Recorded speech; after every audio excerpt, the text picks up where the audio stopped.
All right, let's dive into one of the most complicated and, frankly, one of the most brutal relationships in all of American history. We're talking about the story of the very first English settlers and the Native Americans they met. Now, we've all heard the schoolbook versions of this story, right? But the truth? Well, the truth is a much more raw and complex collision of two completely different worlds. Yeah, this quote from John Green just gets right to the heart of it. This isn't some simple story of discovery and settlement. It's the story of a relationship that was, deeply troubled from the absolute beginning. We're not talking about a fairy tale here. We're talking about a head-on collision of cultures with some truly devastating consequences. So, let's set the scene. Our story kicks off in 1607. The first English settlers show up in the Chesapeake, in what we now call Virginia. And that land, it was already home to more than 30 tribes, all united under this one really powerful chief that the English just called Powhatan.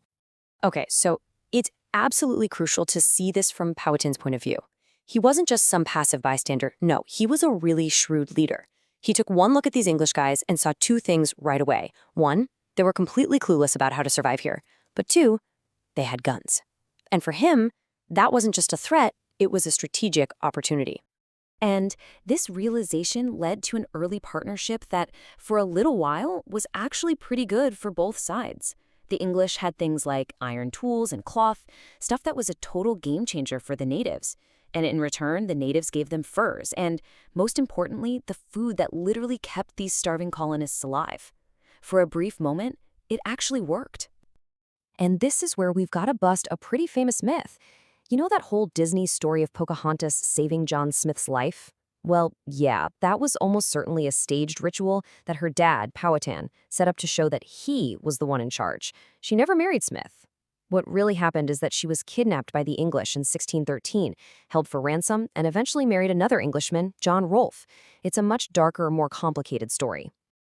But that brief window of cooperation, it just couldn't last.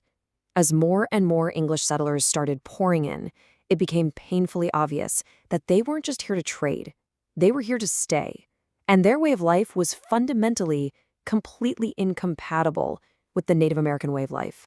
And we're not talking about minor disagreements here. These were deep, irreconcilable differences in how they lived. The English built fences, which cut Native people off from hunting grounds their families had used for centuries. Their pigs and cows roamed free, destroying native crops. And even something that seemed good, like the fur trade, had huge unforeseen consequences. It totally upended traditional gender roles and, because of the introduction of guns, made warfare between different tribes way more deadly. So with all this tension just bubbling under the surface, it was only a matter of time before it all exploded into open warfare. The violence just kept escalating over the decades. It started with the Powhatan Uprising down in Virginia in 1622, then moved north to the Pequot War in New England, and finally, it culminated in the incredibly devastating King Philip's War, which engulfed the entire region. Now let's shift our focus north to New England, because a very similar and very tragic pattern was happening with the Puritan settlers there. Despite some early attempts to be fair, the relentless pressure of English expansion just led to a flashpoint, the Pequot War of 1637. The sheer brutality of this war is it's hard to wrap your head around. It's all captured in one horrifying event. During an attack on the Pequot village at Mystic, English colonists and their native allies set the whole village on fire. They massacred over 500 people, mostly women, children, and the elderly. This wasn't a battle. It was an extermination. And don't think for a second that the English didn't realize how horrific this was. This quote from the Puritan leader William Bradford, it just captures the raw, awful reality of what they did. Even for the people who believed they were carrying out God's will, the sight of it was absolutely shocking.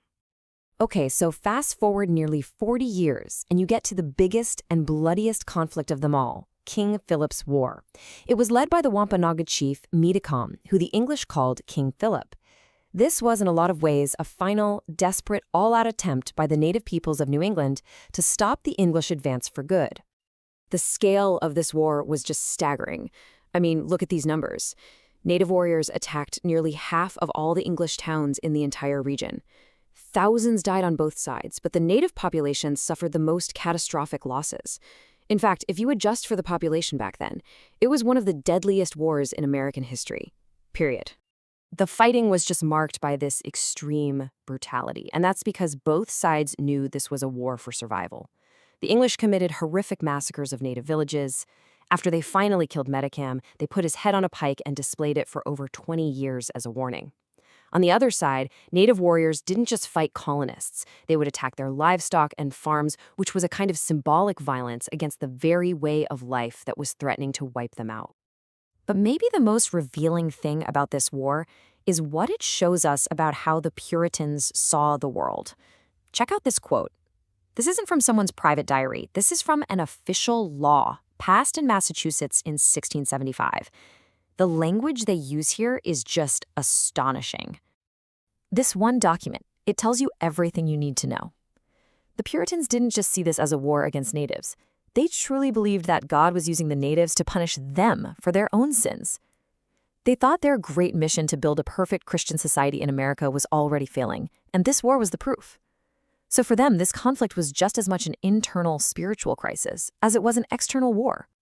So you might be wondering, why are we digging into all these bloody stories of massacres and war? Because you simply cannot understand the United States without understanding this history. We have to move past the sanitized myths of Thanksgiving and peaceful handshakes. So what's the big takeaway here? Well, there are a few things. First, that a lot of American history has been cleaned up to fit a much simpler, more heroic story. Second, Native Americans were never just passive victims. They were strategic thinkers and fighters who resisted colonization for centuries. And finally, and this is so important, this isn't some separate optional story. Indigenous history is American history. And that leaves us with one last big question to think about. If this violent, complex, and often brutal conflict isn't just a footnote, if it's a foundational piece of America's story, how does that change the way we see the nation today?